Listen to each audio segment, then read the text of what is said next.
Welcome everyone to our live webinar, 9/11, An Architect's Guide, a three-part series. Today is Thursday, July 1st, 2021. I'm Richard Gage, AIA, member of the American Institute of Architects and founder of Architects and Engineers for 9/11 Truth. We're a 501c3 nonprofit organization representing a growing body of now more than 3,400 architects and engineers signed on to the petition, demanding a new investigation into the destruction of all three World Trade Center skyscrapers on 9/11. This is part one, World Trade Center Building 7. It's about the third tower, a 47-story skyscraper that collapsed suddenly and symmetrically into its own footprint in under 7 seconds at 5:20 in the afternoon on 9/11. Before we go further, let me introduce you to our operations manager here at AE 9/11 Truth and the host of 9/11 Freefall Radio, Mr. Andy Steele. Hey, Andy. Hello, Richard. Hello, everybody. Thanks for tuning in today, and happy early 4th of July coming up here. I just want to let everyone know that I'm here to help with any technical glitches, which will occur from time to time. Also, we'll be happy to take your questions at the end of the webinar today. Best way to submit them is in the questions and information form, which is online at ae911truth.org. Just select continuing education in the top menu bar and go to the live webinars. You'll see a box right there. Type it in. I'll also be looking at the social media, YouTube and Facebook, for any good comments or questions related to the material that Richard is going to be presenting. So with all that said, back to you, Richard. And thanks, Andy. And just so people know something about my background, I was responsible at a local firm here in the San Francisco Bay Area for these $3 and $10 million gymnasiums and the construction administration for this $125 million high school. More recently, I worked on this $400 million mixed-use project with similar responsibilities. This being near Las Vegas with 6 blocks of retail, mid-rise office space, and parking structure, altogether about 1,200 tons of fireproof steel framing. I now work full-time educating architects, engineers, and others to understand what really happened at the World Trade Center using the material in these courses. With that said, let's jump right into it. Maybe you didn't even know that a third tower came down on 9/11. Most architects and engineers do not know about it. And this is shocking to us in the industry. I'm a member of the American Institute of Architects and 90,000 members. We didn't receive one bulletin on the third worst structural failure in modern history. This one, after the Twin Towers. So why? I mean, why do people not know about this building? We're going to speculate maybe a little bit about that, but more importantly, look at the facts here. This was a 47-story skyscraper, easily the tallest building in most of our states. And it was part of the World Trade Center complex, and just north, as you can see here. And it wasn't hit by an airplane. So we have 2 airplanes bringing down 3 buildings. How does that happen? Do the math. We're going to be doing some math here today. It was about 110 yards north of the, away from the North Tower. And here it is standing just fine, actually, after the towers went down that morning. It did have some damage, and this is damage that NIST, the National Institute of Standards and Technology, who was tasked by Congress to explain these collapses to the American people. And they said that this damage was not a significant factor in the building's collapse at all. So let's look at it. Here is the actual collapse of the building.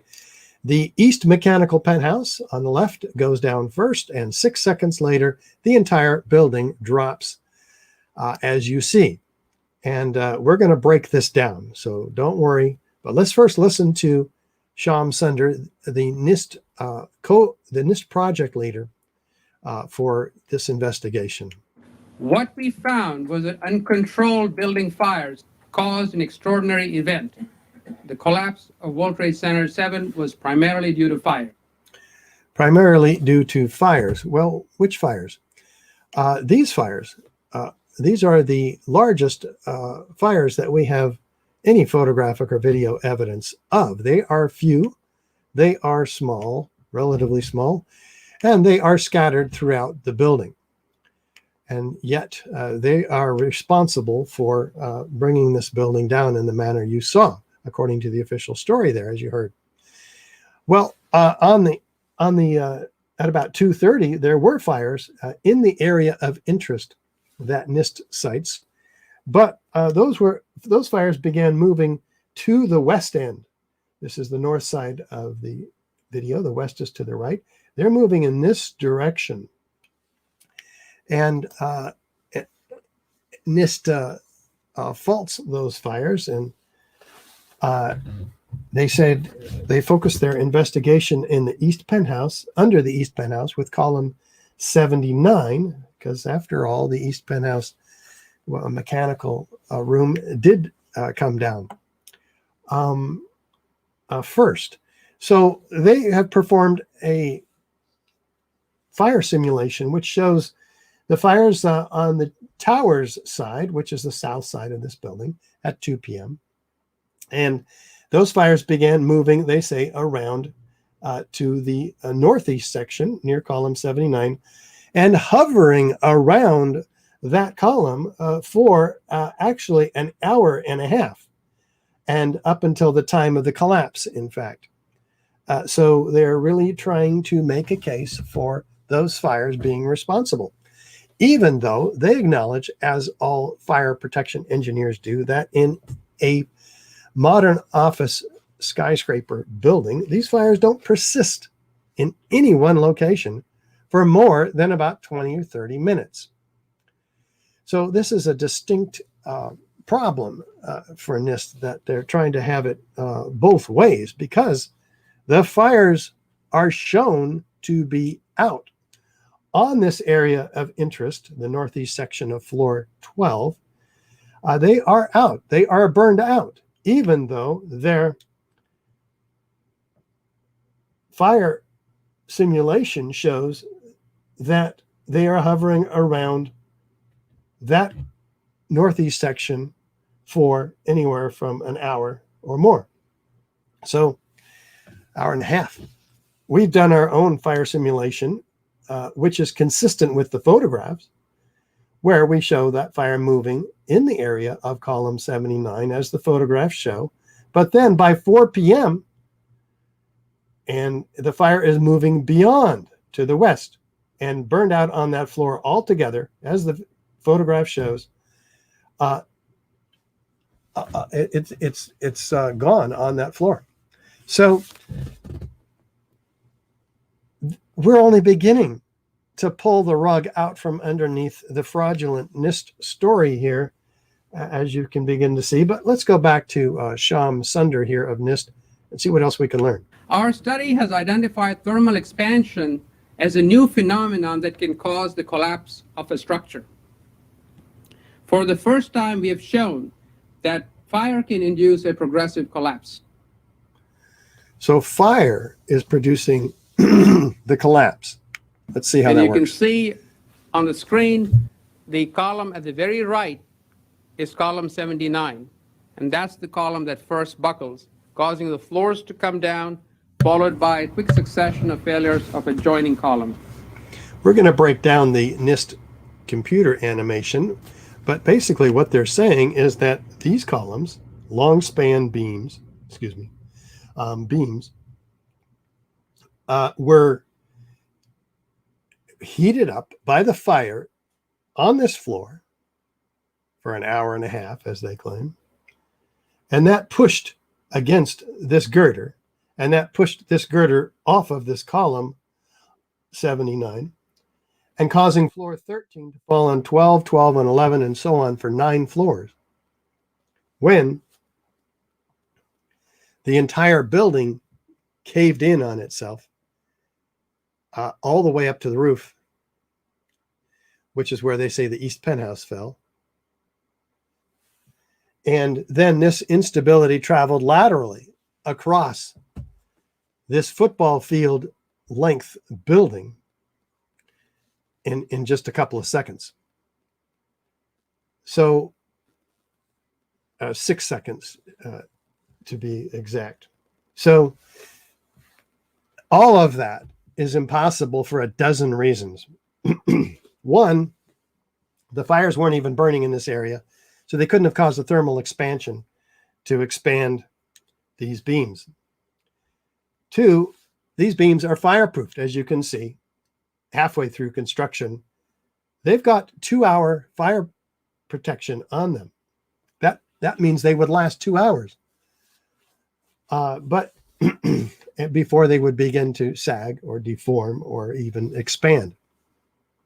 Three, we have all of the heat, 1400 or 1600 degrees heat, as NIST claims, put into these beams in their computer animation in just a second and a half, forcing them in their computer animation to expand after first ignoring the fact that they're fireproofed. And no plane hit this building, so this fireproofing was not knocked off, as they claim in the case of the Twin Towers. 4, these beams could not have, even if they did expand, pushed this girder off of its seat. Why?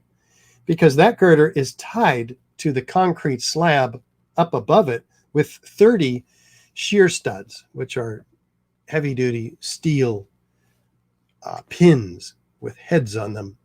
That girder can't go sideways at all. They ignore that.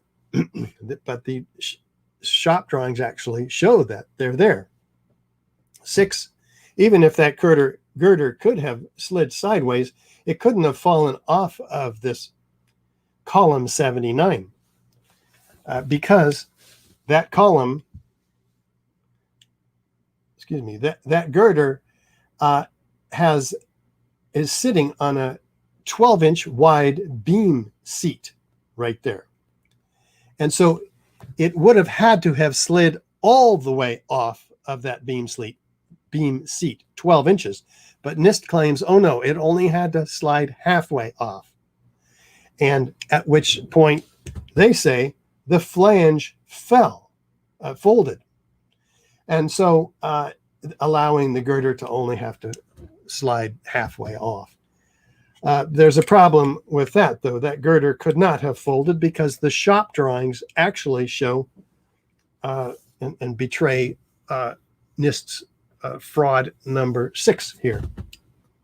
I got the numbering right.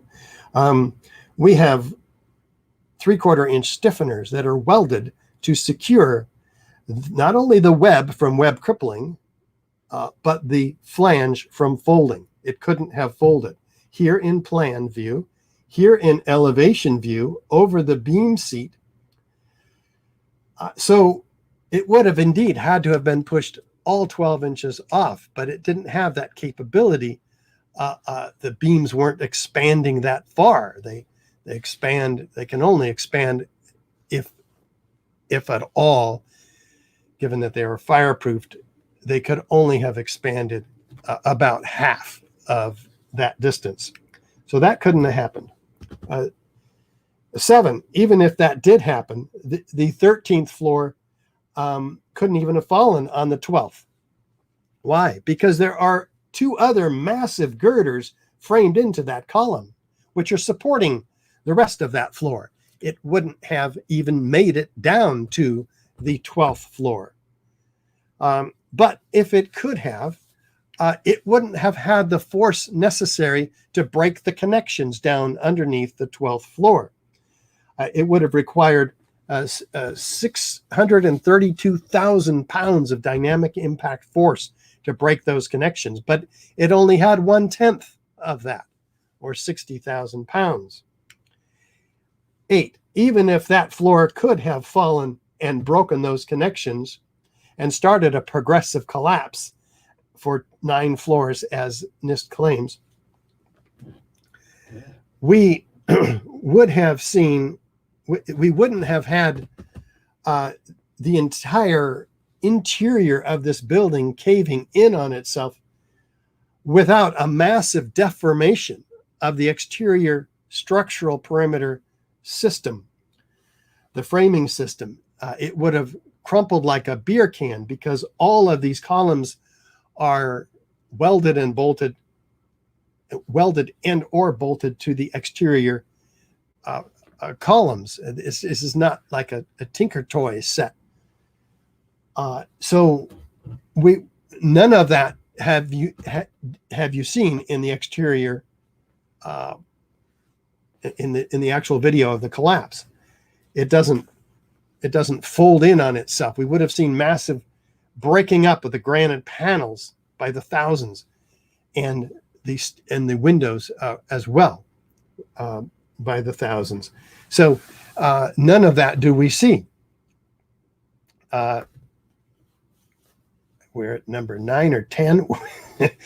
So none of this could even have happened, much less at free fall acceleration, which we'll come to.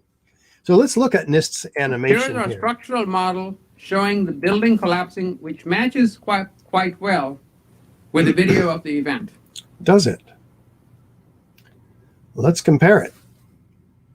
First, we see 400 structural steel connections failing every second. Somebody actually calculated it, interestingly. And well, let's compare them side by side.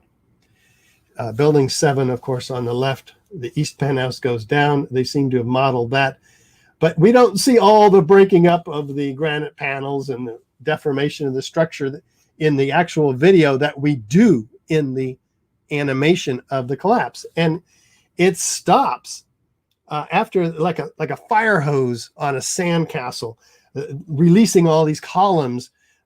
Unrealistically, columns don't disintegrate. Buildings don't disintegrate from the inside like this. Steel is very redundant and robust system. And they stop it after 2 seconds into the overall collapse. Why? Well, it begins to tip over. It would look nothing like the actual collapse of the video, as NIST claims it looks like. So we have some serious problems there at 9, 10, 11, and 12. And so we write them with a Freedom of Information request to ask them for their computer input data.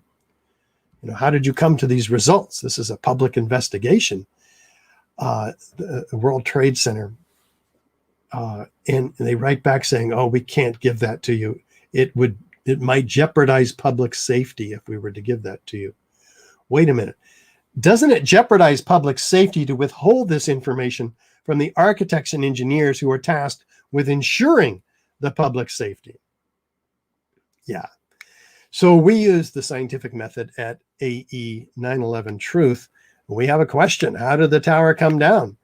We do some background research, make some observations, construct a hypothesis. This is our best guess given what we know from the research and the observations. Maybe it did come down by fire, a reasonable hypothesis, or maybe explosions and controlled demolition, which is a much more reasonable hypothesis, given the evidence that you're going to be looking at today. We test those hypotheses with experiments. We analyze the results. We draw conclusions. If the hypothesis is corroborated, we report the results in an open, transparent manner, so all can build on the body of the work that is being done. We don't hide the computer input data from peer review so that nobody can check the work that's been done here. If the hypothesis is not corroborated, as we'll see that NIST's was not, we go back, we construct a new hypothesis until we find one that is corroborated by the experiments, the observations, the research, the analysis. So with that in mind, let's do some background research. Find out what are the forces that destroy buildings. A fire is certainly one of them. It's an organic and chaotic process. It burns out an area in roughly 20 minutes or so, as we saw. The fire moves on looking for fresh new combustibles. And again, even NIST notes that these fires don't persist in any one location for more than 20 or 30 minutes. So we haven't lost a skyscraper due to fire, but say in wood frame buildings, the building would fall over to the path of least resistance. It wouldn't go straight down, and especially through the path of greatest resistance, the tons of structure underneath. Fires obey or follow a law of entropy, increasing disintegration. But what about steel frame skyscrapers? What would we expect? Well, there was the largest test done, and it was in the UK in 1995. They built a steel frame skyscraper, well, 8 stories, it wasn't a skyscraper, just to set it on fire. They put massive fuel loads, as you can see here, trying to get those fires up as hot as they could. And to see what would happen, they used fireproofed and unfireproofed conditions on these steel members. They wanted to know what would happen in the worst case without any fireproofing, and also the best case with fireproofing. Let's see what happens. This was the largest test of its kind ever conducted. It showed how unprotected steel can be distorted even by a normal office fire. But as is typical in steel buildings, the structural beams only slowly and progressively warped and sagged. There was no chance of a sudden collapse. In over 20 years, I have not seen, until recently, a protected steel structure that has collapsed in a fire. Until recently, of course, he's referring here to 9/11, when we had not 2, but 3 protected steel structures collapse at near free fall due to fire. Well, why don't we lose steel frame skyscrapers to fire? Well, one reason is the steel frames are fireproof, but in this case they're not. And even then, there's no damage to the connections, which is the fault that NIST applies to the collapse of Building 7. The initiation of collapse is due to connection failures. And the beams may warp, but it's an inherently stable behavior due to the highly redundant nature of the structural steel form. We haven't lost a skyscraper. Let's look at a few of them due to fire. May 4th, 1988, the First Interstate Bank, a 62-story building in Los Angeles, California, suffered a 3.5-hour fire which burned across 5 floors and caused an estimated $200 million of damage. It did not collapse. February 23rd, 1991, the One Meridian Plaza, a 38-story building in Philadelphia, suffered an 18-hour fire which burned across 8 floors. The fire caused an estimated $100 million worth of damage, and 3 firefighters died fighting it. It was later described by officials as the most significant fire of the century. It did not collapse. October 17, 2004, the East Tower of the Park Central complex in Caracas, Venezuela, suffered a 17-hour fire which spread across 26 of its 56 floors. It did not collapse. August 18, 2007, a fire broke out on the 17th floor of the Deutsche Bank building in New York, a building undergoing deconstruction after being heavily damaged by debris from the South Tower on 9/11. Originally 41 stories in height, it had been reduced to 26 at the time of the fire, which lasted 7 hours and affected a total of 10 floors. 2 firefighters died of smoke inhalation. It did not collapse.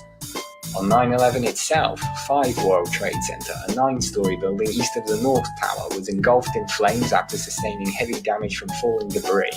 A number of partial collapses occurred, but the overall structure remained standing. February 9, 2009, the Mandarin Oriental Hotel in Beijing was completely engulfed in flames for more than 3 hours during the Lunar New Year celebrations. The fire affected all 44 floors, igniting fireworks as it burned. 1 firefighter died fighting it. It did not collapse. And no, neither did these fully engulfed fires cause the collapse of these buildings after 9/11. It doesn't happen. Now, these buildings were destroyed by natural causes, in this case, earthquakes.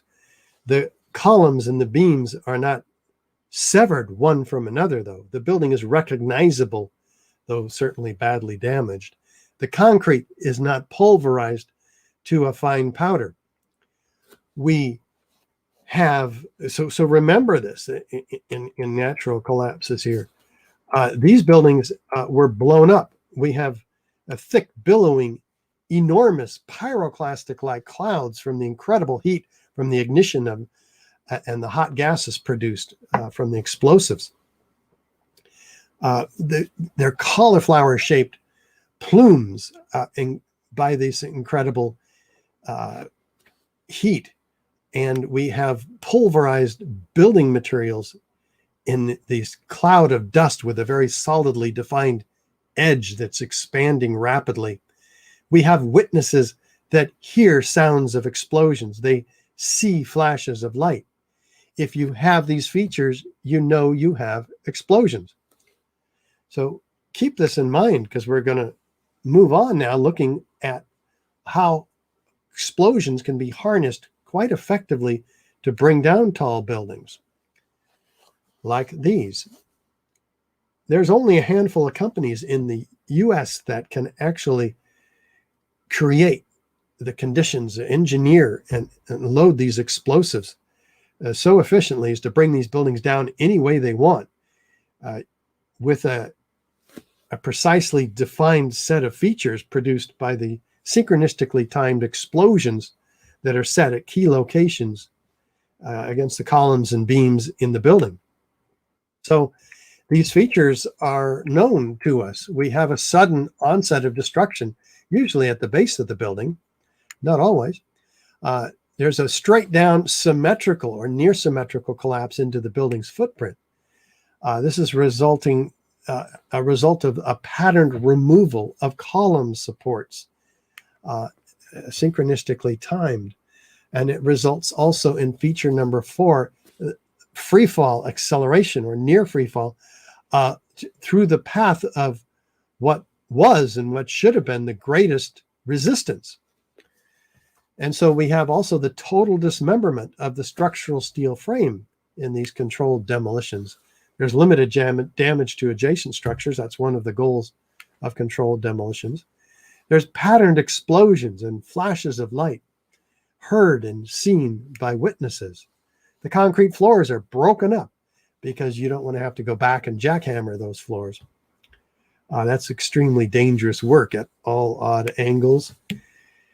Let the explosives do that work. So there's explosive charges visible at many of the floors, often called squibs in the explosive industry, in the controlled demolition industry.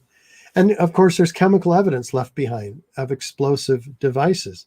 If you have these features, you know you have explosions and a controlled demolition.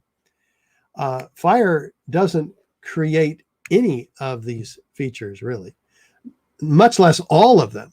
So if you have all of them, you can be darn sure that you have an explosive controlled demolition. Fires cause structures to collapse asymmetrically with gradual deformation, following the path of least resistance. With additional circumstantial corroborative evidence and eyewitness testimony, government documentation, you don't just go and bring down a building, especially in Manhattan in the middle of the day. You have to have approval. It takes months. And so people know about it in advance. So there's foreknowledge of the destruction. Experts agree, at least those experts without financial or political obligations that might sway their objective opinion in the matter of whether a building came down by controlled demolition or not, for instance. With video documentation, all this can be proof of controlled demolition, a body of proof that we can go ahead and apply to the destruction of Building 7, which we're going to do right now. First, does it come down suddenly? Well, here's Dan Rather. Let's listen to him and watch this view of this building's collapse. And what you're seeing are high shots. Now, here we're going to show you a videotape of the collapse itself. Describe that. Now we go to videotape the collapse of this building.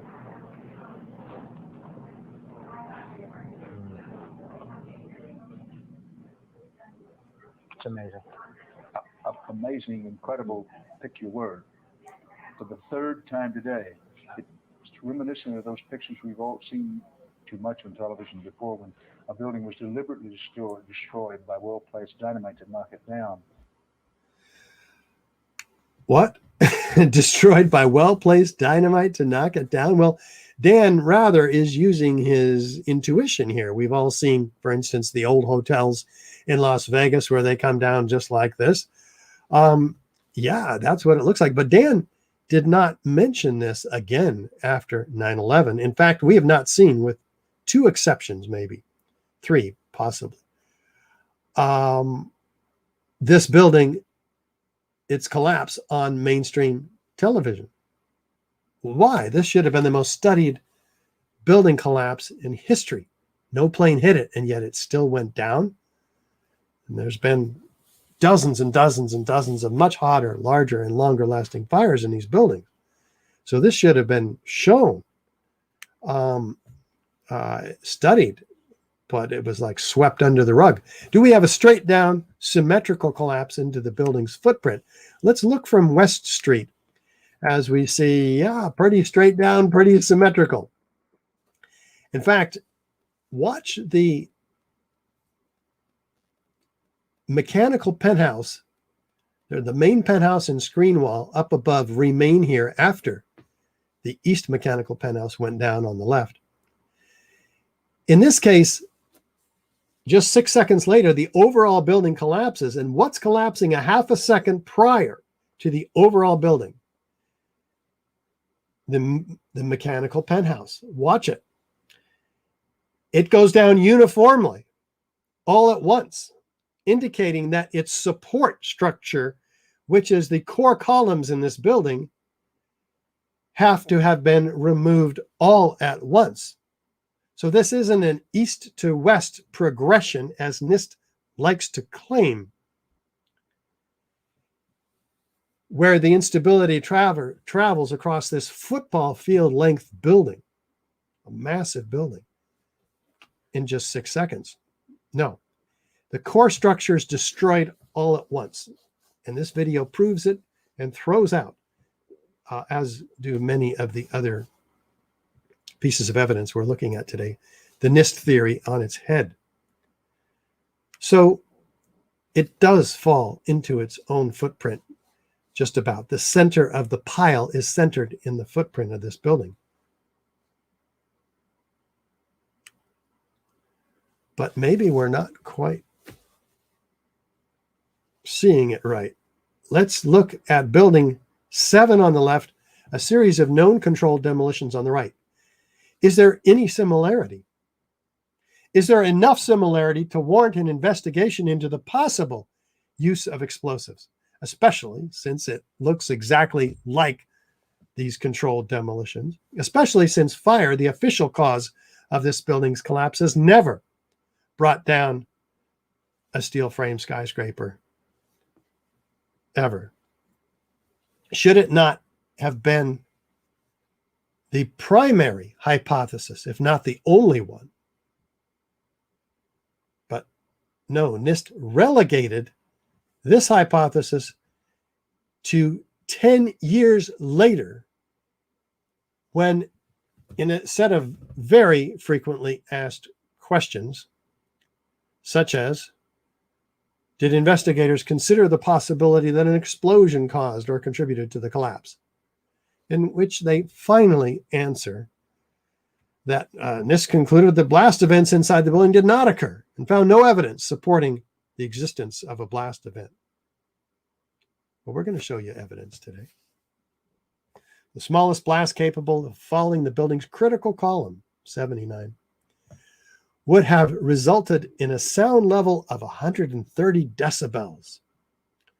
We're going to show you evidence of technology that doesn't have those high decibel ratings like normal controlled demolitions do. But these fires were said to have brought this building down symmetrically. Let's look at that. How do you bring a building down symmetrically? You have to remove all the columns at once. Otherwise, the building will begin to tip over. How does that happen? Does fire have that level of precision? Think about this. Yet these fires brought that building down at that level of precision. How fast does it come down? Let's look at David Chandler, physics teacher.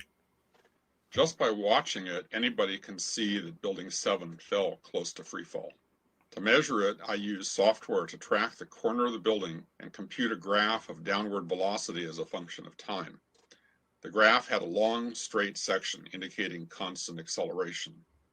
Measuring the slope, I found the acceleration to be within 1% of the acceleration of gravity for the first 2.5 seconds. In other words, the building fell through its own structure with zero resistance. It fell through its own structure.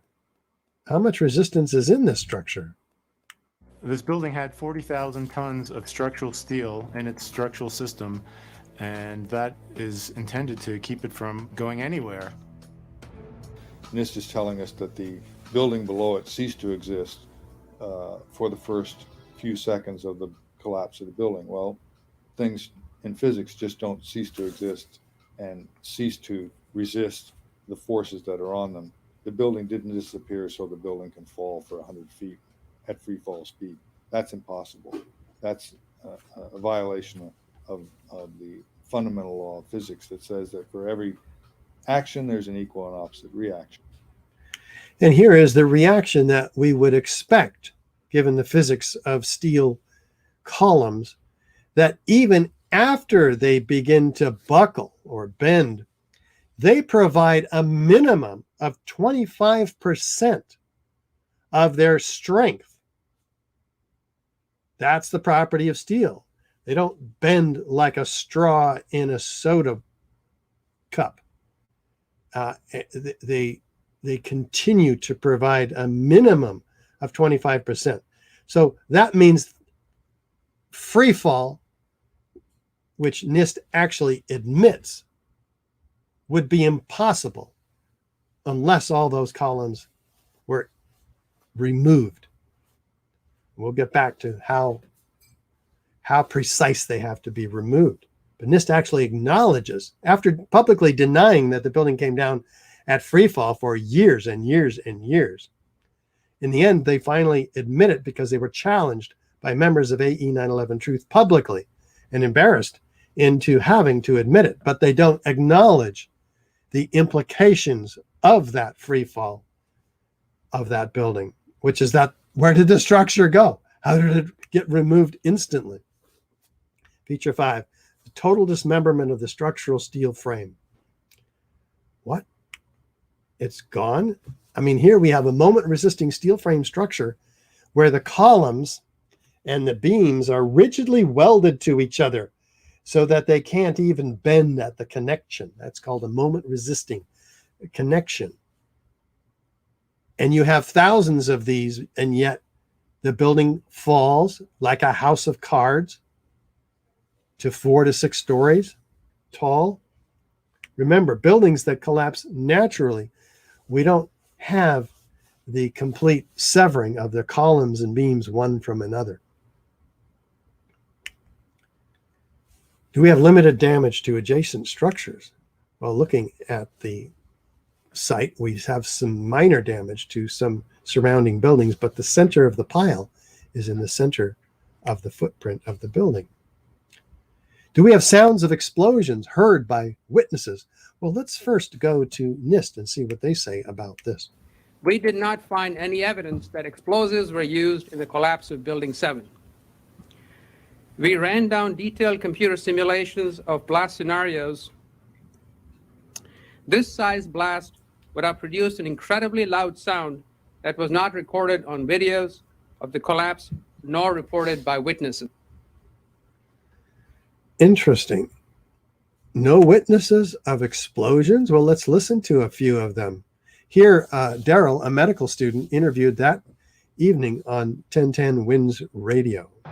We were watching the building actually because it was on fire. The bottom floors of the building were on fire, and we heard this sound that sounded like a clap of thunder.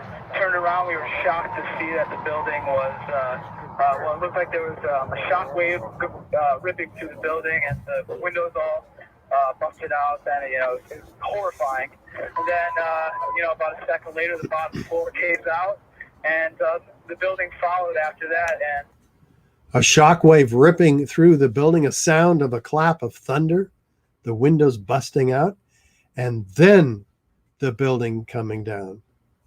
Interesting. How about Kevin McPadden? Kevin McPadden, former Air Force medic, interviewed after this collapse. And then it was like another 2-3 seconds. You heard explosions, like boom. It's like a distinct sound. It's not like when in compression, like boom, boom, boom, boom, boom, like floors that were dropping and collapsing. This was boom, and like you felt a rumble in the ground, like almost like you wanted to grab onto something. That, to me, I knew that was an explosion. There was no doubt in my mind. And this gentleman. I'm going to call in Bill Rizzotti. He was here when it all happened. He saw it for himself. Bill, if you can just tell us what you saw, what you heard. I was standing like 2 blocks away, and all of a sudden I just seen a big flash, and then I seen the building coming down, and I just seen people just running everywhere, chaotic like. Wow. Okay. And this gentleman, Barry Jennings, who was along with Mayor Giuliani's attorney, Michael Hess, on their way back down from the 23rd floor of the building, where they had to walk up there because the elevators weren't working. They didn't realize for some reason that the building had been evacuated after the planes hit the towers, but before the Twin Towers came down. They're on their way back down. They get down to the 8th floor, and this is what happens to them. When we got to the 8th floor, I started walking to one side of the building. That side of the building was gone. The first explosion I heard when I was on the stairwell landing, when we made it down to the 6th floor.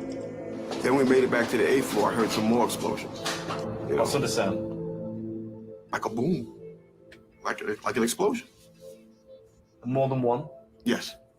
We started walking down the stairs. We made it to the 8th floor. Big explosion. Blew us back into the 8th floor. When we get outside, a police officer comes to me and says, you have to run. We have more information of bombs, so you have to run. Information of bombs. Bombs like these heard in the late morning of 9/11 after the towers had gone down.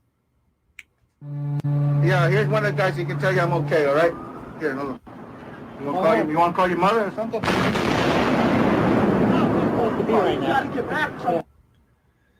None of these explosions are a part of the official story whatsoever of this building. And these witnesses are completely ignored, even though NIST claims to have interviewed hundreds and hundreds of witnesses. Where did they just simply omit these? Is this important information in this investigation? Is this important information produced by the Lamont Doherty Earth Observatory 20 miles north of the collapse of the Twin Towers, producing a 0.6 magnitude? This building did. It was near the time of the collapse. And this says, well, this is the result of the collapse. Well, is that true? The seismic signal occurs at 5:20 and 42 seconds, but this building doesn't even start collapsing until 10 seconds later. So how can the building cause the seismic event if it doesn't even collapse? Well, NIST has an answer to this. A seismic signal approximately 10 seconds prior to the onset of collapse was likely due to the falling of debris from the interior of the collapse. Because remember, they say, well, the east penthouse collapses 6 seconds earlier, and then the overall building collapsed. So they're saying that the seismic signal was produced by the interior. But watch, the penthouse comes down first without any indication that there's a collapse going on underneath it all the way down to the ground, or these windows would be breaking. And then a half a second prior to the overall collapse of this building, the interior begins. So the interior, the main portion of the interior doesn't even collapse until a half a second before the overall. So where are they getting that 10 seconds was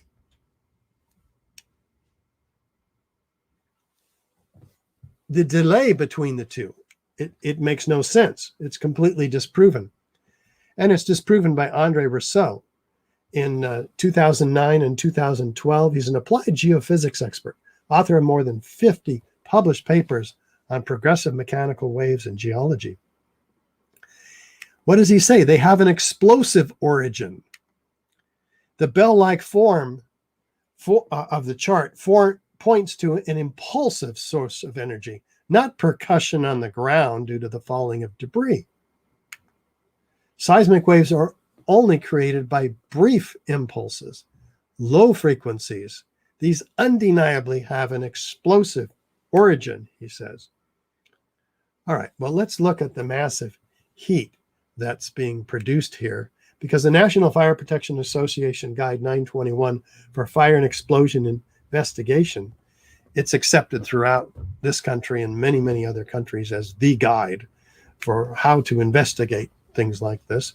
It says, look for large volumes of gas and the large amount of heat released in chemical explosions, causing rapidly expanding plumes of hot gases. Well, such plumes were observable directly after the final destruction.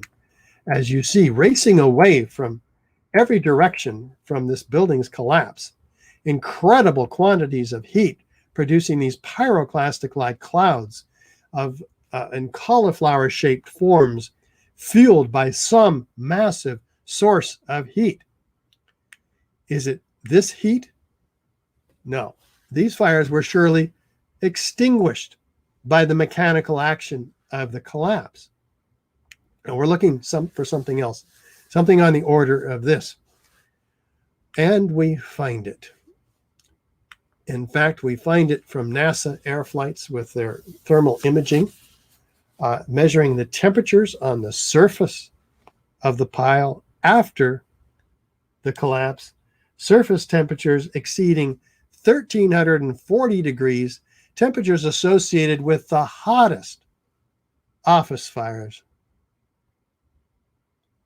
But there's no fire on the surface of this building aftermath. So what are they measuring? They must be measuring something much hotter, deeper down in the pile, that when it rises to the surface, cools off to about 1,340 degrees. And we find evidence for what that is. Let's start with Abul Hasan Astani Hazel. Say that 3 times real fast. I saw melting of girders at the World Trade Center. I saw melting of girders in World Trade Center. Now, these girders, which he documents, which were melted,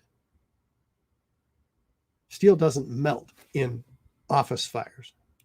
Steel takes 2,800 degrees Fahrenheit to begin to melt. We don't have half of these temperatures at the World Trade Center. I mean, available to us from fires. We obviously have them at the World Trade Center. Steel members in the debris pile that appear to have been partly evaporated in extraordinarily high temperatures, says the author of the FEMA report, Jonathan Barnett, fire protection engineer. The New York Times calls this, they document this, but you know, it takes 4,000 degrees Fahrenheit to melt steel. Excuse me, to evaporate steel. That's a lot hotter than the 2,800 degree melting temperature, which the fires couldn't have possibly have gotten to. Well, here's a clue. In the FEMA investigation, which concluded in May of 2002 in their Building Performance Assessment Team report,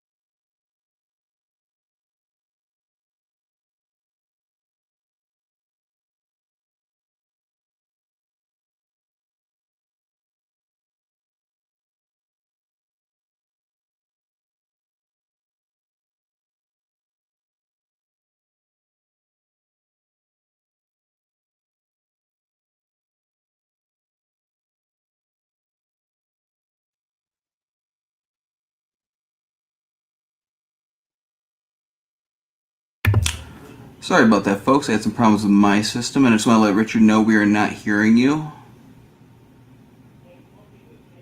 Andy, how I've been going on for 10 or 15 minutes without sound. That's bad, but I'm just going to continue. So people, we have sound now. Thank you, Andy, for letting me know. I have to hit mute in order to clear my throat sometimes because I got some kind of infection or something. I don't know. Anyway, my apologies, guys. Hopefully you're still with us, and we will continue with sound. Now, if you want to know what I was saying, all you have to do is go to YouTube and search 9/11 An Architect's Guide Part 1. You can see that whole section.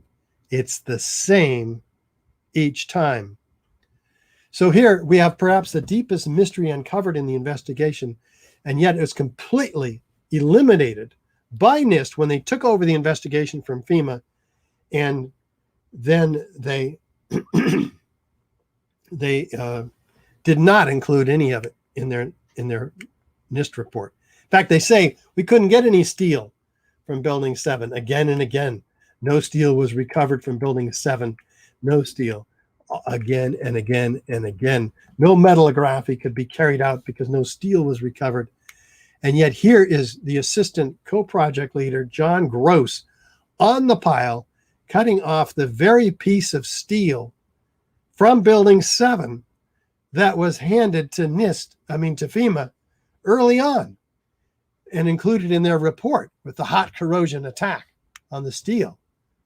They deny the evidence, but their shadow is all over it.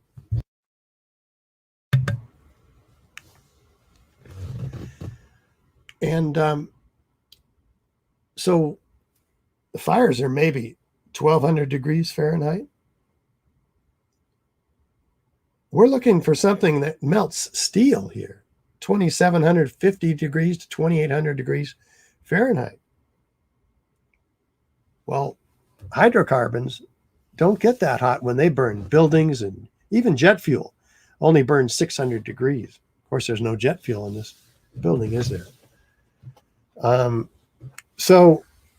But steel had definitely melted, and as you can see, pouring out of the material held in the claws of this crab claw excavator. You can tell the you can tell the temperature of the material by its color. That's just the physics of iron and steel. 2,500 degree temperatures here because it's in the yellow range, and even hotter because it's white hot down below. So what caused it to melt?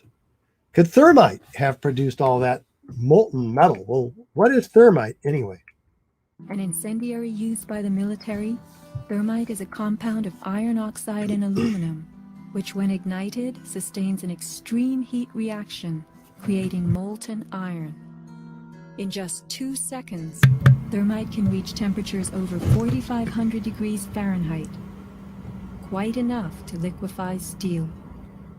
We know that open-air fires cannot burn hot enough to melt steel, but metal had melted at the base of the towers.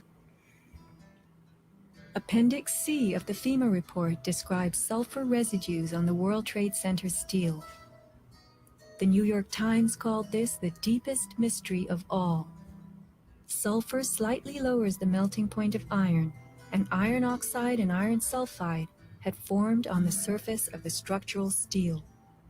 Sulfur used with thermite is called thermate, producing even faster results. Well, maybe we're getting somewhere here, because if thermate were used, it would explain the presence of sulfur. Sulfur is added to thermite to become thermate, much more effective at cutting through steel. Would also explain the incredible hot temperatures. 4,000 degrees is what thermite issues. Plenty hot enough to melt steel and to evaporate steel. Would also explain the presence of molten iron, which we're going to be showing you a lot of evidence for. We haven't used iron in our skyscrapers for 100 years or so.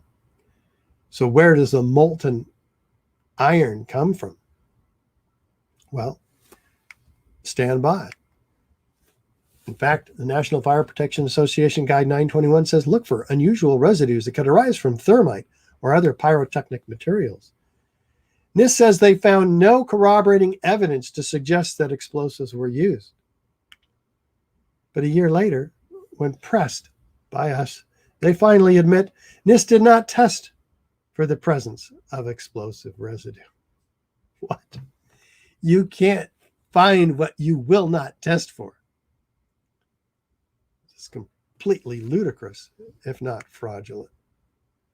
Others looked for it, and it wasn't that hard to find. Stephen Jones is one of them, a nuclear physicist formerly from Brigham Young University, tests this slag from the ends of the beam from this sculpture in Canada in this Peace Park, made from World Trade Center steel. First, he notes, gosh, office fires don't do this to steel.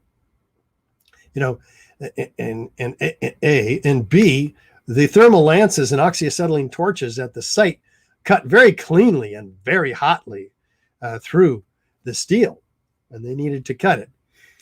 That's what they did. They did not do that, and nor this. But he takes some of the slag from the ends of this sculpture and he does an X-ray energy dispersive spectroscopy. What does he find? He finds the ingredients of thermite in the form of iron, manganese, sulfur, and aluminum. Aluminum being an indication of partially ignited thermite. Thermite is basically rust. It is iron oxide and aluminum powder. But here we have sulfur and manganese added. Clearly, the ingredients of thermite in the end of the beam. Well, that's not good. He gets real curious and says, well, what does the toxicological studies or the dust analysis from the U.S. Geological Survey in their 2005 particle atlas of the World Trade Center dust, what do they find? They find billions of what? Previously molten iron microspheres. What? Iron again? Billions of them? Yeah, up to 6% of some of these samples are iron spheres. Well, where does the iron come from? It's not dust, because we've got 150 times the volume of iron in these dust, in these samples, 150 times more than are in typical dust samples, and up to about 4 tons of these iron microspheres. This is an iron filing or particle from office dust. This is the iron microspheres that are documented here. They're found. R.J. Lee, an environmental consulting firm, finds that these are, in their own studies of the dust, they're formed during the event, not before by the welders putting the building together, not afterward by the iron workers taking the building apart in the pile.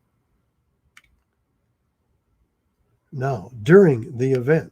In fact, there's so many of them, they're so ubiquitous that they use them to distinguish World Trade Center dust from common office building dust. This is how they distinguish it for the EPA's panel meetings. Well, how would you get spheres out of iron?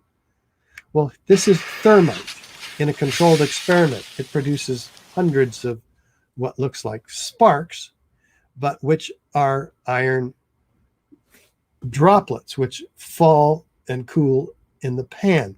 Could that be what's responsible? That's what aerosolized liquid does, by the way. It forms itself into spheres by the surface tension. That's just what it does. In the case of the iron microspheres in this very high heat event, they fall, some cooled and some not. Apparently the ones that are not cooled yet start a bunch of fires, as the debris from the World Trade Center Twin Towers did as well. And so you can make, in fact, thermite cutter charges in your own backyard, as civil engineer John Cole did. And it's very effective, as you see here.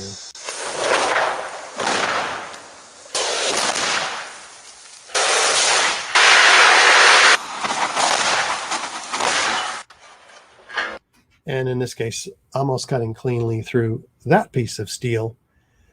But there are much more effective devices, thermite-based apparatuses, that were invented prior to 9/11 that project thermite charges in particle streams on the order of hundreds of milliseconds, cutting through much thicker sections of steel.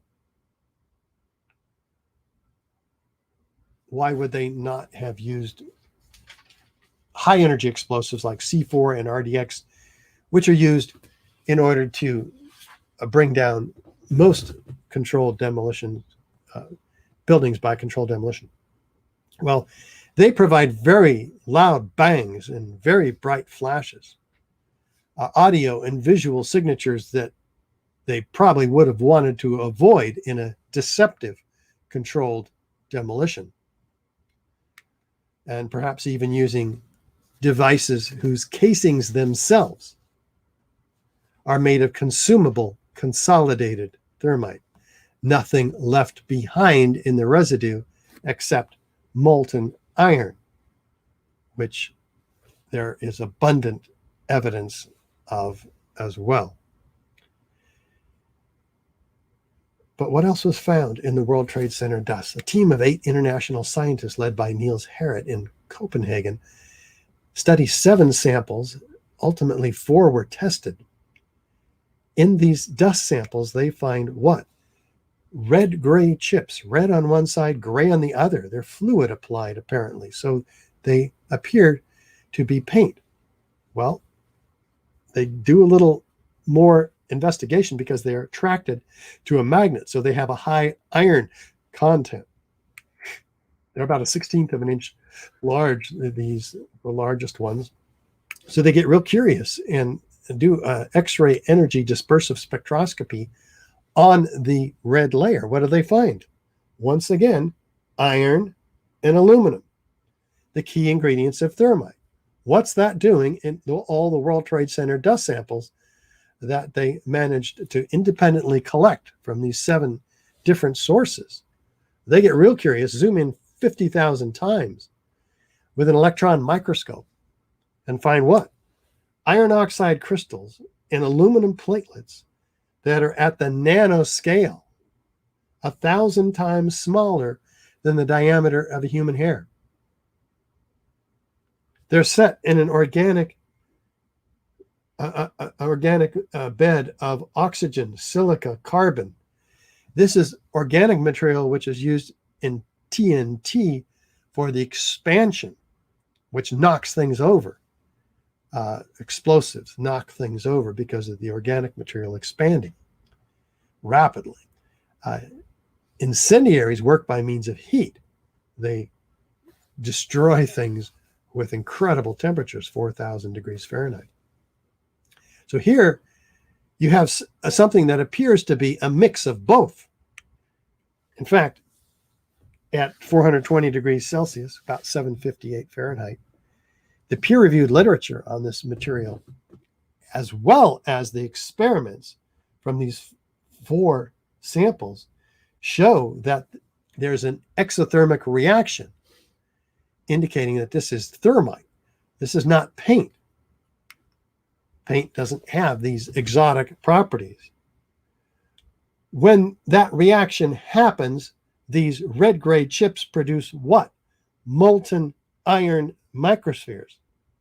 Molten iron microspheres with the same chemical reaction, the chemical signature as the molten iron microspheres that were found in the World Trade Center dust by R.J. Lee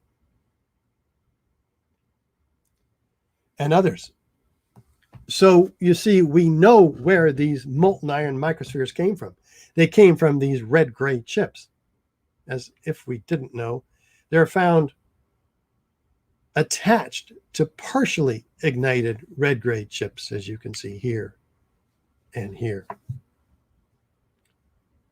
So you see, this is a self-corroborating set of repeatable experimental data that can be used in a court of law to bring the real perpetrators of 9/11 to justice, people who had access to this material.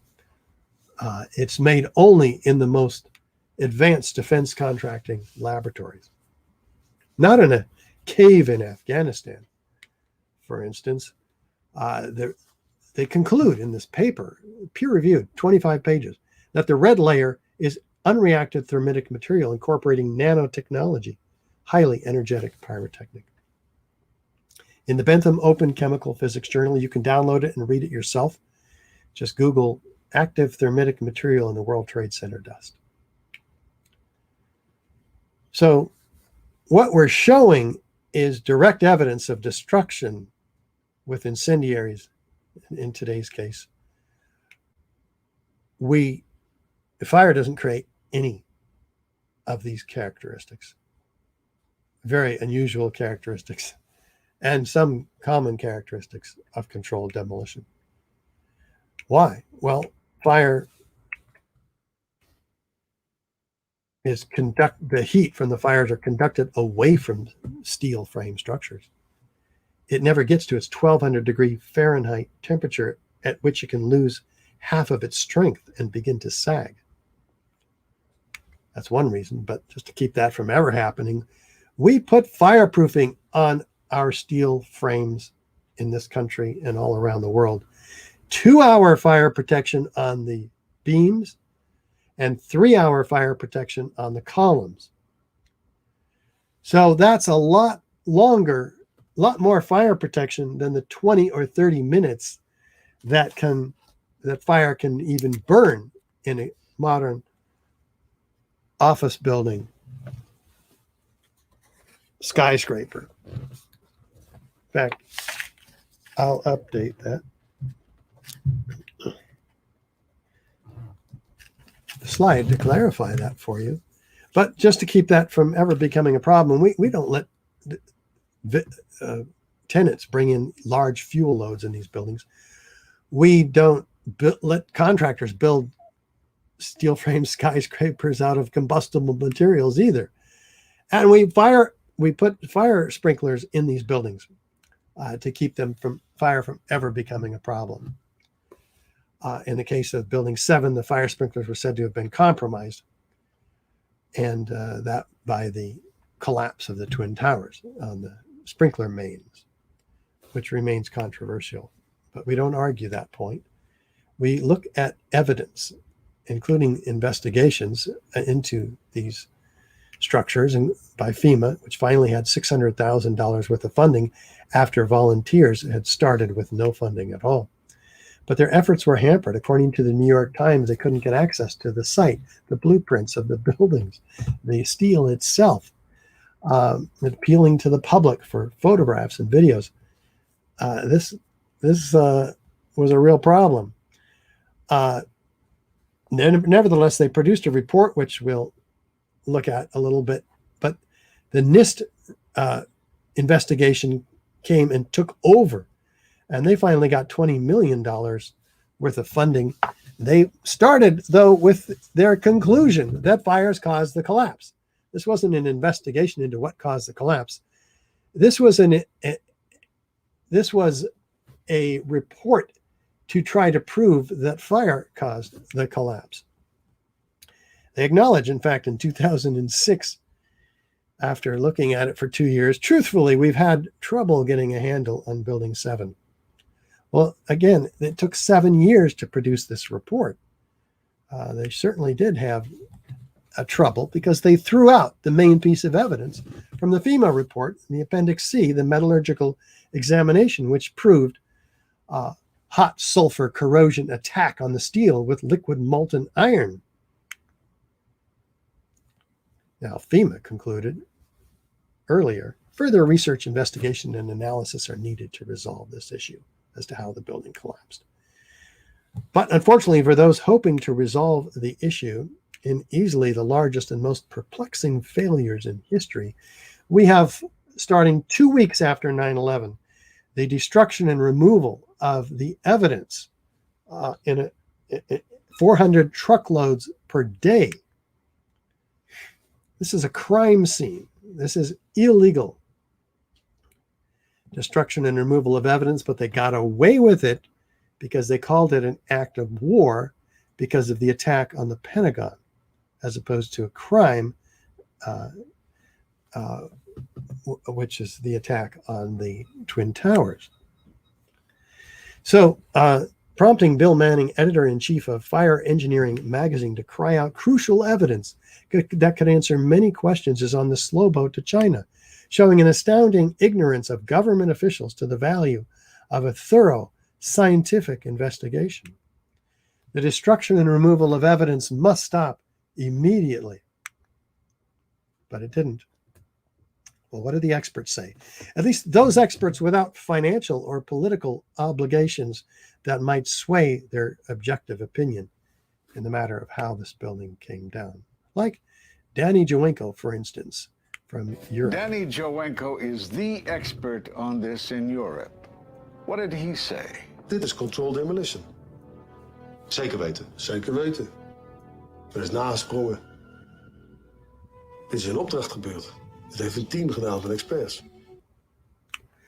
And Hugo Bachmann, chairman of the Department of Structural Dynamics and Earthquake Engineering at Swiss Federal Institute of Technology. In my opinion, the building, World Trade Center 7, was, with great probability, professionally demolished. And one of at least 100 structural engineers signed on to our petition demanding a new investigation. Kamal Obeid, in this case, from master's at UC Berkeley, a localized failure in a steel frame building like World Trade Center 7 cannot cause a catastrophic collapse like a house of cards without a simultaneous and patterned loss of several of its columns at key locations within the building. There's 30 years of structural engineering experience right there. And the University of Alaska at play here with a 4-year, $300,000 study of what really brought this building down. Yeah, Professor Leroy Hulsey, one of the top forensic structural engineers in the country, and his team of PhDs worked on this study to determine, the problem is no other tall steel frame building had ever failed due to fire.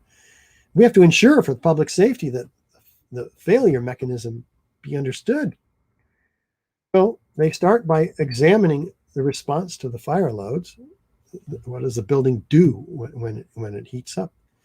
They rule out scenarios that could not cause a collapse, and they try to identify the types of failures and locations that could have contributed to the collapse. They use the same input data that NIST acknowledged having, and they have 3 approaches. They simulate the local structural responses to floors 13 and below, because that's where NIST concentrated their efforts in their initiation hypothesis, which was examined by Professor Hulsey here, and point 3, it simulated numerous failure scenarios to try to figure this out.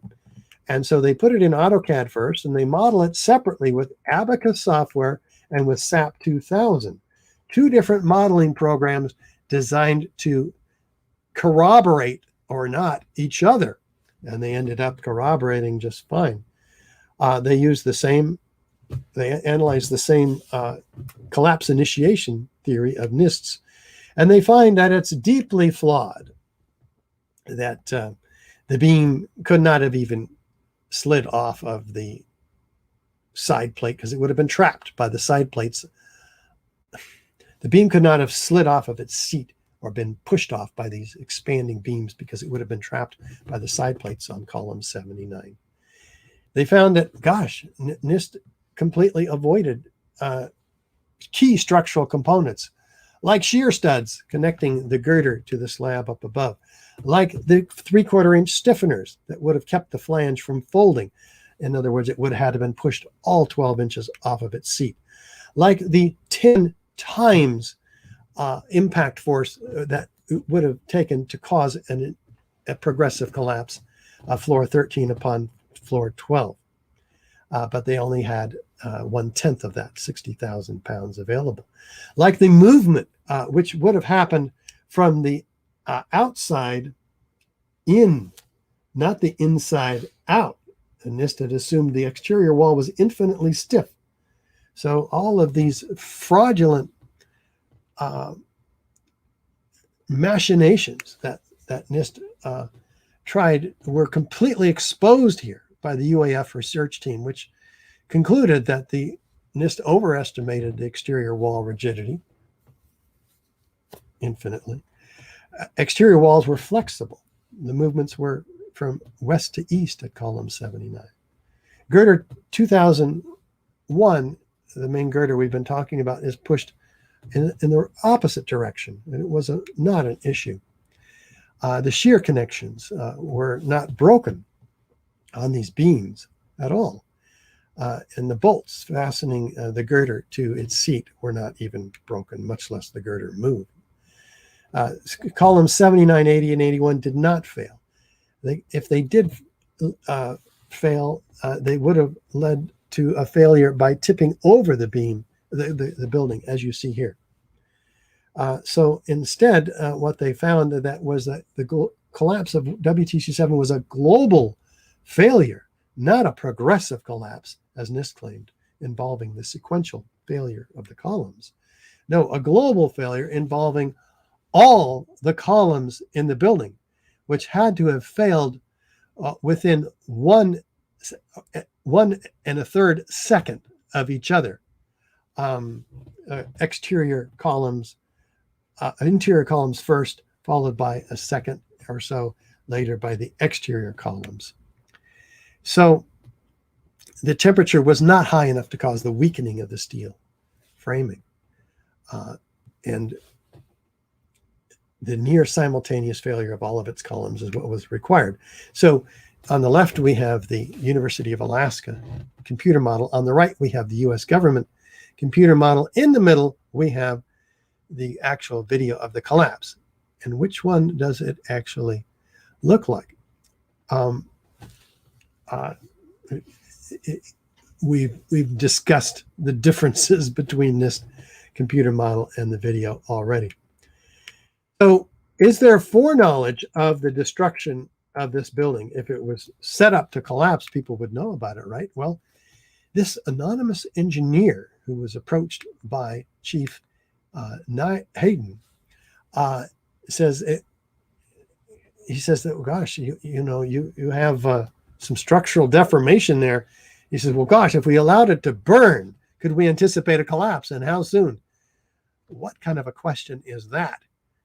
Well, the engineer nevertheless acknowledges or claims in its current state you have about 5 hours. Now, no steel frame fireproof building high-rise has ever collapsed due to fire.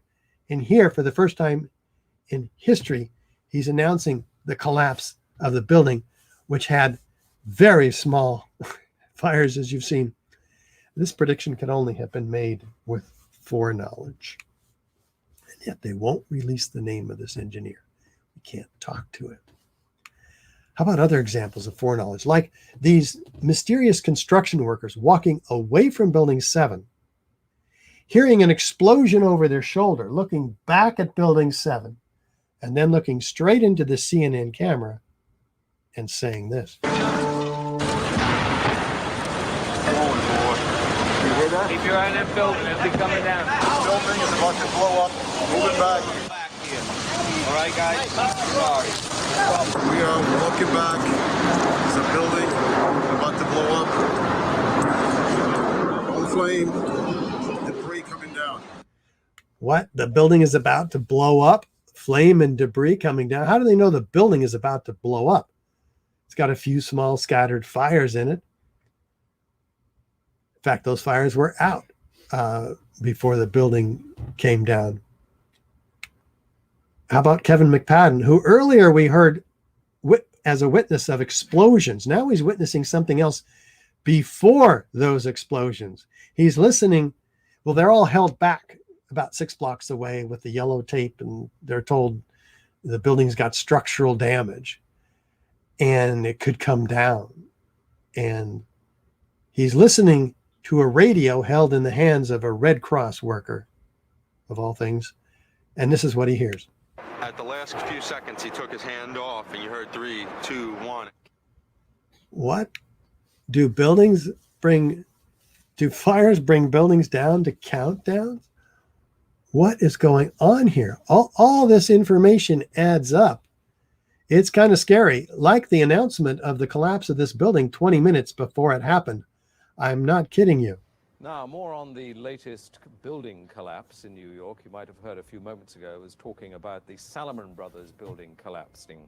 And indeed it has. Apparently that's only a few hundred yards away from where the World Trade Center towers were.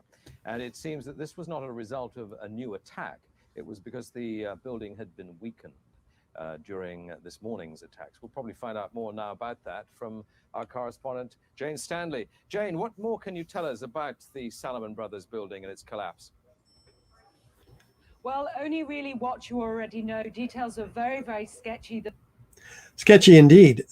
They apologize for this grievous error, citing the confusing events of the day. Does this make them psychic? What's really going on here? CNN is on the ball even earlier at 11:07. They announced the collapse of a 50-story building. In New York, Alan Dodd-Frank joins us on the phone in Lower Manhattan. Alan? Aaron, just 2 or 3 minutes ago, there was yet another collapse or explosion. I'm now out of sight. A Good Samaritan has taken me in on Duane Street. But at 11:15, there was another collapse or explosion following the 10:30 collapse of the second tower. And a firefighter who rushed by us estimated that 50 stories went down. The street filled with smoke. 50 stories went down. There's no other 50-story building that went down. This is the only one. There were buildings that had some damage to them when the towers went down due to the incredible exterior ejected 4 and 8 ton structural steel sections, thousands of them. But no building had come down. Had this building come down at this time, we wouldn't even have any photographs or videos of it due to the incredible surges of pulverized concrete that covered Lower Manhattan when they went down. So maybe it was supposed to come down at that time underneath the cover of that, which would give rise to this announcement at this time. Very, very interesting. Maybe those construction workers saying the building's going to blow up, maybe they were going back in to fix a dud. You know, that's speculation. But as long as we're speculating, let's listen to Larry Silverstein a year later being interviewed about Building 7 on PBS. I remember getting a call from the fire department commander telling me that they were not sure they were going to be able to contain the fire. And I said, you know, we've had such terrible loss of life. Maybe the smartest thing to do is pull it. And they made that decision to pull, and then we watched the building collapse. Wait a minute. Larry says, well, I didn't mean pull the firemen. I didn't mean pull the building. I meant pull the firemen. Well, pulling the building, pull it is a term used in the controlled demolition industry, not in the fire fighting industry. And the firefighters weren't even in the building ever. They were told early on not to fight the fire. And that's evident from the FEMA report. Firefighters made the decision fairly early on not to attempt to fight the fires, due in part to the damage to World Trade Center 7 from the collapsing towers. They were kept out of the building. No manual firefighting operations were taken. So he didn't have to pull it. He didn't have to pull them. Well, again, we can speculate about that, but it's very interesting, and it kind of connects all the dots, or a lot of them, for us. But using the scientific method, what hypothesis fire or controlled demolition is established for you today. Have we shown the 10 key characteristic and some very uncharacteristic features of controlled demolition today? Is any of this direct evidence of destruction with explosives? No, fire doesn't create any of these, let alone all 10 of them. Is there additional circumstantial corroborative testimony and eyewitnesses that that help establish a proof of controlled demolition? Well, let Andy know if you're watching live with us, and he can let you know how also you can ask questions of us today. All right, please submit any questions you might have in the same input form that we talked about earlier, and we'll do our best to answer them. In the meantime, we'll tell you about some of the ways that you can get involved if now that you're informed, you agree this evidence is compelling and warrants a new investigation.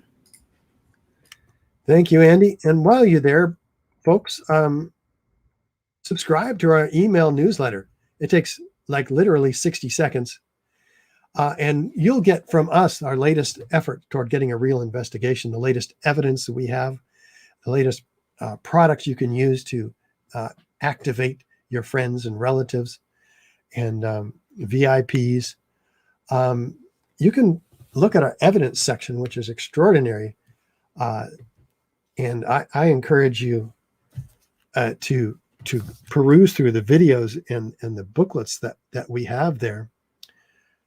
And sign the petition too. Join the 3,400 architects and engineers. Even if you're not an architect or engineer, we have 20,000 others who are supporting them. So please sign our petition either way and join them. And you can donate also. We have a need right now because we're raising funds to complete the film project that Dylan Avery is making for the first responders, the family members, which we back up with our expertise in this film that will be a defining film for the 9/11 Truth Movement at the 20-year anniversary mark to be released on September 11th. We need your help doing that. So please donate to us. We're a 501c3 nonprofit organization. We have 6 employees that are working day and night to bring you bring a real investigation about. We don't stop, and we've got to have your support to do that. So thank you for helping us, and become a member for as little as a cup of coffee a month. You can keep the operations going here at AE 9/11 Truth. Join the family of sustaining supporters. If you can't do that, I encourage you to volunteer with us. There's so many things you can do, right, Andy? Absolutely. We always need help from people who want to help and are sincerely looking to further AE 9/11 Truth's mission. But the first step, of course, is deciding that you are going to do that. And we've got tons of jobs that you can do. Help us out, whether you like to talk to people directly or work behind the scenes, we can find you a place. So please, we're 20 years after this event took place, and I think our activism has a 3-dimensional effect, as I've always said. I mean, even if we don't get a new investigation tomorrow, you still put the seed in people's heads, and that carries on, and it influences their decisions. And if they're high up, even working in a congressional office, you will see those seeds sprout in many ways, and that volunteer work and helping us get that message out there is part of that. So please consider going to ae911truth.org, fill out the form, and we'll get in touch with you. We will, and look at all the things you can do. So do fill out the form. You can contact your elected representatives, television, radio, newspaper on your own. You don't have to volunteer. You can just get the brochures that we have and the DVDs. And the brochures are 100. You can get 100 of them for $10, and it's got all the evidence listed out there. So get it out there. Download the WTC7 evaluation that Professor Halsey has done, and get it to structural engineers. That's what we're doing all over the place. You can download it at WTC7evaluation.org. We've made a movie. Dylan Avery made it.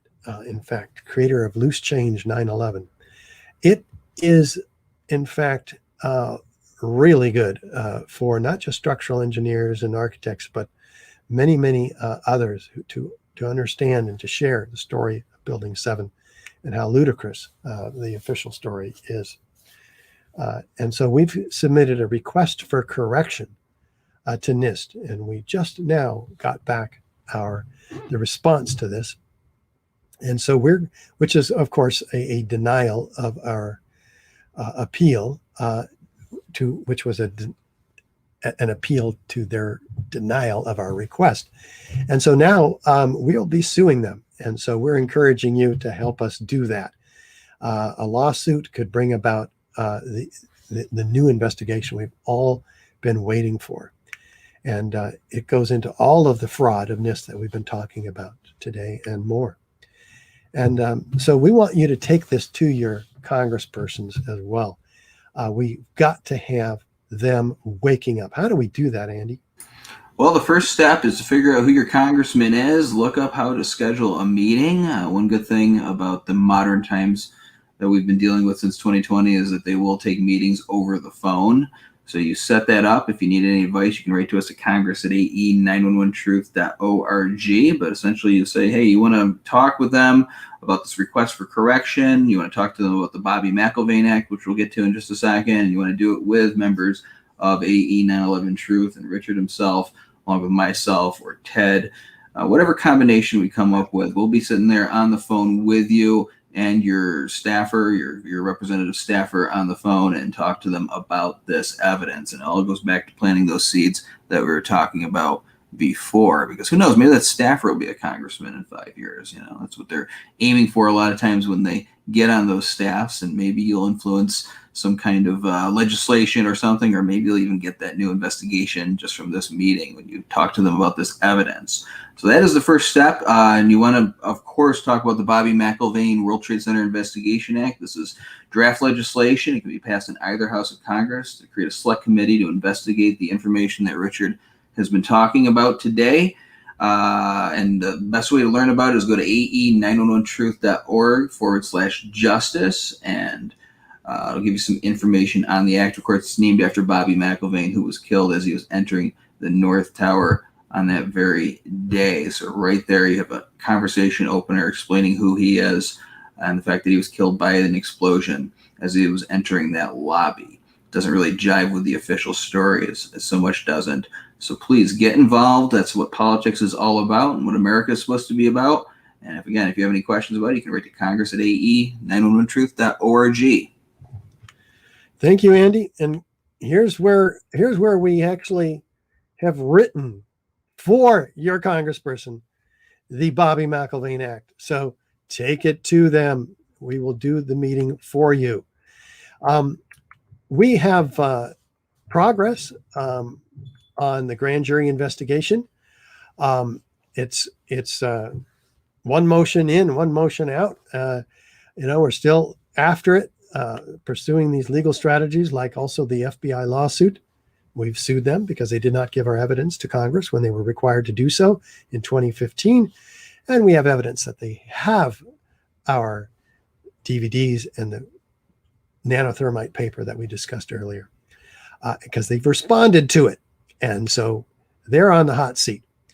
And this is making it even hotter. The unanimous resolution by the Franklin Square and Munson Fire District fire commissioners voting for a new investigation. He says, you better believe that when the entire fire service of New York State is on board, we will be an unstoppable force. Unstoppable also is the landmark documentary with 40 high-rise architects, structural engineers, metallurgists, chemists, physicists, controlled demolition experts, all laying out this evidence. Here's just a taste of it, because we want you to be armed and dangerous out there to the official story. This is what it's going to take, a quality production like this, and it's yours. I'll show you how you can get it in just a minute. I don't want to be involved in conspiracy theories. There are lots of them. They can go on. We can speculate on that forever. What we really need to know is how those buildings came down. World Trade Center 7 collapsed because of fires fueled by office furnishings. It did not collapse from explosives or from fuel oil fires. To undermine scientific integrity is to undermine our democracy. This is what NIST has done, denied and ignored crucial evidence. The American people absolutely need the truth of 9/11. More than 1,500 architects and engineers and 12,000 others, including many scientists, have signed the petition calling for a scientific investigation of the destruction of the Twin Towers and World Trade Center Building 7. The report, issued by the National Institute of Standards and Technology, referred to as NIST, was not valid science. They're talking about a single columnar collapse or failure that resulted in a total collapse of the building. Building number 7 descended in free fall for the first 100 feet, which means that there was absolutely no resistance to the descent whatsoever. So all of the columns really needed to be severed at the same time. The symmetry is the smoking gun. NIST has admitted it went into free fall for 8 stories. You don't need to be an engineer or an architect to see what happened to those buildings. Dit is controlled demolition. Zeker weten. Zeker weten. What I saw, it was a classic implosion. The center of the core, the penthouse area, starts to move first, and then the building follows along with it. NIST excluded the documents from FEMA in Appendix C that documented the evidence of melting steel. In an office fire, you cannot generate enough heat to melt steel. There were these iron microspheres present in all of the dust samples. They needed to have been formed in extremely high temperatures. All the characteristics of the microspheres, along with what I see in the attack of the beams that were actually found, tell me that thermite was involved. In the dust, what we have found is a modern version of thermite, which we call nanothermite. NIST concedes that they found no evidence for explosives. So then we asked them, well, did you look? And they said, no, we did not look for explosives or residues of explosives. And in fact, the evidence is overwhelming that these red-grade crystals are very high-temperature incendiaries. And we have watched as scientific integrity has been undermined and scientific research politicized in an effort to advance predetermined ideological agendas. If this is a crime, I think everybody agrees it's a crime. Evidence was removed from the scene of the crime. You can't do science when you are deprived of the evidence and when your hypothesis is the least valid instead of the most likely. And the most likely hypothesis in the case of Building 7 wasn't even mentioned. This is not science. Yeah, it's that good. And it's free on YouTube. You can watch the 1-hour version, or better is the 90-minute version, which is available by DVD on DVD at our store in a double DVD with extended interviews from the experts. It's really good. Highly recommended. And the 50-page booklet, Beyond Misinformation, which completely pulls the rug out from underneath the NIST report. Very, very good. Have that in your arsenal as well. As free on YouTube, the classic lecture on this subject, 9/11 Blueprint for Truth. The 2-hour research edition is good. Other editions are good too. And the 15-minute documentary on Building 7, done 10 years ago almost, narrated by actor Ed Asner. It's extraordinary. The evidence has not changed for Building 7 in that quantity of time. So check it out, free on YouTube. Let's get to those questions, Andy. All right. First question. We have 3 of them today. First one asks, what happened to the sprinkler systems inside Building 7? I heard they didn't work that day. Some people have said, and I've actually seen it in writing, where the sprinkler systems were put on test mode that morning, early that morning. Now, I haven't been able to find proof of this, but if anybody has it, please send it forward to us, info@ae911truth.org. Also, NIST claims that the collapse of the Twin Towers damaged the sprinkler mains that were feeding World Trade Center 7. There is some documentation that challenges that claim, and we're going to be coming out with that shortly. But that's all I have on that subject. Did you have anything else, Andy? No, I have nothing further to add on that. The next question asks, because of the extensive media coverage, everyone has heard of the condo building disaster in Florida. And because of the lack of media coverage, even the late Donald Rumsfeld can be heard on YouTube saying that he's never heard of Building 7. Any comments?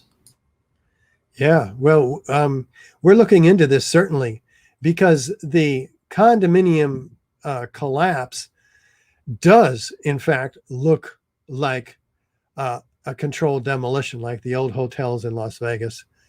And so it creates suspicion in all of us who are all over the truth about 9/11, at least, if not many, many more. We also note that the video itself only is an iPhone that is looking at a security monitor as it pans around. The security monitor does not pan around. So we have low resolution, we have an iPhone, and they haven't released the footage actually from the security monitor itself. And the footage we have already shows the building in motion downward. So we would like to see, as would, I imagine, all structural engineers in the country, the few seconds before the observed collapse of downward movement. So, and of course, we're aware of the report that was done in 2018 by Frank Morabito, structural engineer, that cites spalling of the concrete in the beams and the columns. It's really bad. So this is a very complex issue, and we're not going to jump to conclusions at AE 9/11 Truth. We're going to take our time and call for additional materials and floor plans and building sections and details to be released, and look at it carefully. We have structural engineers that are keenly interested in it. Did you have anything else on that one, Andy? No, I just want to clarify, we're not taking an opinion on whether it was a controlled demolition or not. Because a lot of times when something falls down, they come running to us and saying, oh, what was this? What do you think it is? And right now, there's not even an official story on this thing. They're still digging people out of the debris, last I heard. And we're still waiting to get some kind of official story from that to see what makes sense and what doesn't. It can take a long while. So right now, as I say on tonight's show that's going to air, right now what we have to say is our hearts go out to the people that died, and we hope that they find more people surviving in that rubble. And that's basically what our opinion is of it. Donald Rumsfeld, yeah, he just died last night. And I actually looked up that clip. He was on Mancall Muller's show, and he was asked about Building 7 by the host. And he says, I've never heard of that. I mean, I can't get into the guy's head and determine whether he's sincere. He doesn't sound very sincere. And I find that very hard to believe that he's never heard of Building 7 during one of the most significant days of his entire career, that he hasn't heard of this piece of 9/11. So, come up with your own interpretations there. Last question. What is the significance of Rudy Giuliani avoiding his emergency command center in Building 7 on that day? Well, I don't know how to apply significance. We do know that Rudy Giuliani was in a different location other than the 23rd floor of Building 7, which is the bunker that was designed to manage in a major emergency like this in Manhattan. So why did he not go there? Don't know. Maybe he was aware that building was going to go down. Maybe he had foreknowledge. That would be speculation on our part. But his attorney was there, as we highlighted, and trying to get back up to the 23rd floor, not realizing that it had been evacuated after the planes hit the towers, but before the towers came down. So he and Barry Jennings were together, and they got stuck in the building, and they were blown around in the building by explosions before the Twin Towers came down. and they had to be rescued by firefighters. And what they saw in there was the building lobby blown up. So what were explosions going off in that building, which theoretically didn't have any explosives laden in it? This is very important evidence.